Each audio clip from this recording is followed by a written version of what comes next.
Hello and welcome to the video.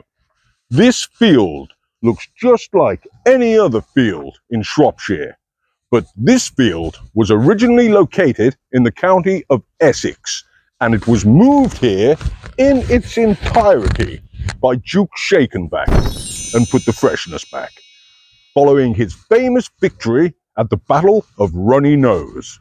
This video is the story of that battle. 1558 was a tumultuous year in the history of Britain.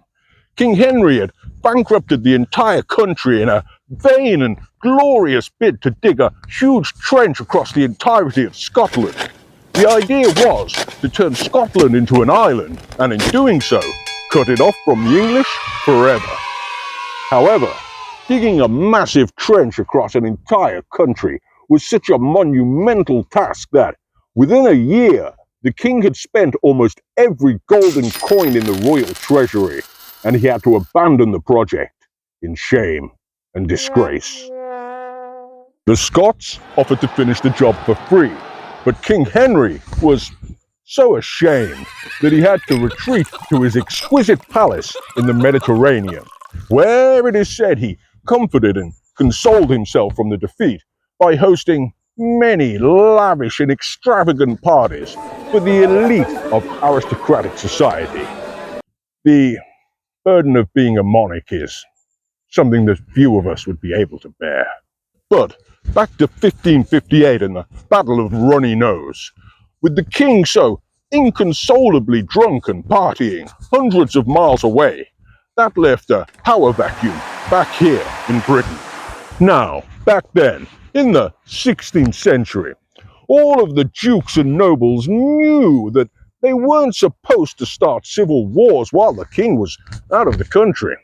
However, the opportunity presented itself when Robert the Opportunist presented himself to Parliament and claimed to be the new King of England. It was a claim that had absolutely no validity whatsoever and could, and perhaps should, have been laughed out of Parliament altogether.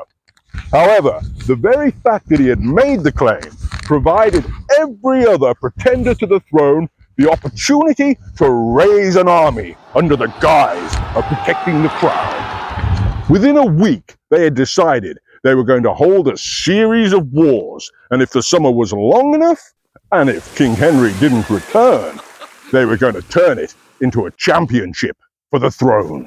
A league table was drawn up of all the various nobles and their armies, and of who would fight who and where and when. It was all worked out in minute and excruciating detail in a leather-bound tome of some 150 pages.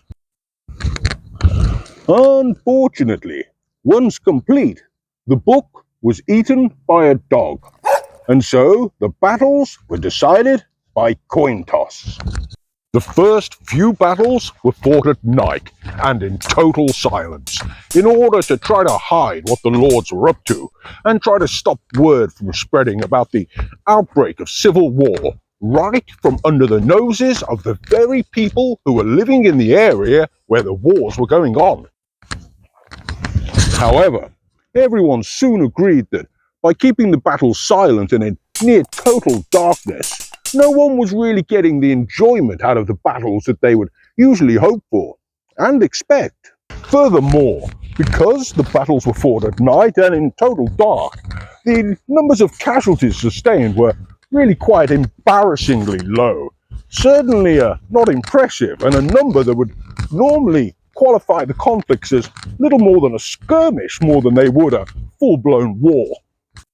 And so, as night was too dark and still trying to maintain the surreptitious nature of the wars, it was decided that the next few battles would take place underwater, under Lake Hawthorne and Lake Ganymede.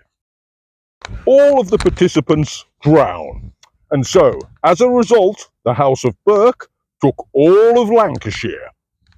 This debacle left the other lords with no choice at all but to start launching wild and reckless raids into opposing territories in the middle of the day, and with quite clear and concise pamphlets advertising their attack, sometimes days or even weeks ahead of their action.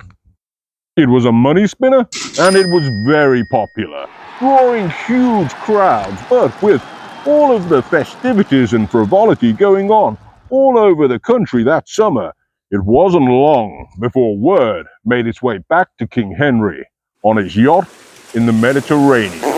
King Henry immediately ordered his crew to return back to England. However, he refused to grant them permission to use the ship or any kind of vessel whatsoever, and so the crew were forced to begin the long and arduous swim back to Britain. However, back in England, the summer was moving on and reaching the crescendo of the organised wars.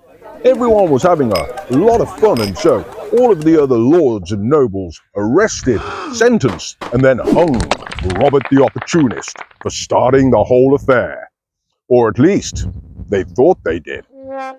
But later on, it transpired they had actually sent an innocent man to the gallows who, strangely and rather mysteriously, had somehow managed to become locked by mistake inside the cell assigned to Robert the Opportunist.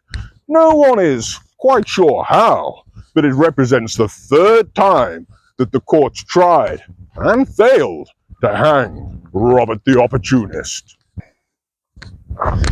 However, that little wrinkle wasn't enough to dampen the spirits of the warring parties, and so, as the championship reached its crescendo, there remained two clear contenders ready to claim the crown. The first was Lord Wilson, a strapping, powerful figure of a man. He stood 6 foot tall, even on windy days, and he had won a series of startlingly lucky victories that some attributed to witchcraft. Opposing Lord Wilson was Duke Shakenback, who had long criticized the army for being stale and out of date, and had insisted on the need to put the freshness back into the military, which is why, when finally granted command of his own army, he named his army Put the Freshness Back. Duke Shakenback and Put the Freshness Back marched to the battlefield here at Ankle Marsh. However, most of his men were paralytically drunk, and so, instead, they made it to here, the famous field of the Runny Nose, just outside hay fever. Lord Wilson had the good grace to decamp his troops and to march his army to face Duke Shakenback, where his drunken troops had chosen to sleep off their hangovers. On the morning of the 9th of August, although some insist it was the 7th of May, the armies of Lord Wilson and Duke Shakenback came face to face here, in this very field. Lord Wilson's army was lined up here, along this side of the field, and Duke Shakenback's army were in position, waiting on the other side of the field. The Duke's troops were taunting and jeering at Lord Wilson's army, making rude and obscene gestures in the manner that Duke Shakenback had trained them to do. Lord Wilson's troops were so enraged at the lack of respect that they rushed across the field, charging into the battle and into attack the opposing army. It was then that Duke Shakenback revealed the first of his secret weapons, and he released hundreds of lions onto the battlefield. The lions went about making short work of the first wave of Lord Wilson's troops, and then Duke Shakenback revealed his second secret weapon, the famous longboot. The longboot was just like any other normal boot, except it was very, very long, enabling the wearer to kick an assailant between the legs from a considerable distance away. As the second wave of Lord Wilson's troops fell to the ground, the lions dived on top of them, finishing the job. And it was then that Duke Shakenback enacted his most famous military maneuver, which is still remembered to this day. Riding on the back of a Barbary lion, Duke Shakenback stormed across the field, brandishing a flaming sword that he had found in a puddle. He sliced his way through the second and third line of troops and rode right up to his opposing noble, here on this very spot. And then he performed what became known at the time as the reconfiguration of Lord Wilson, an act which decisively won the battle and which earned Duke Shakenback the title, the Ungodly Monster. It was a victory which made Duke Shakenback very happy, and so he claimed the crown and indeed the field and brought them back here to Shropshire, where he ruled as king for 6 weeks until King Henry turned back up and chopped off his head for not clearing up the battlefield when the fight was over. And of course it is from this event where England begins to develop its really rather peculiar obsession with lions, incorporating them into all kinds of royal heraldry, designs and flags. However, the real reason that this obsession got so out of hand, well, that's a story for another video.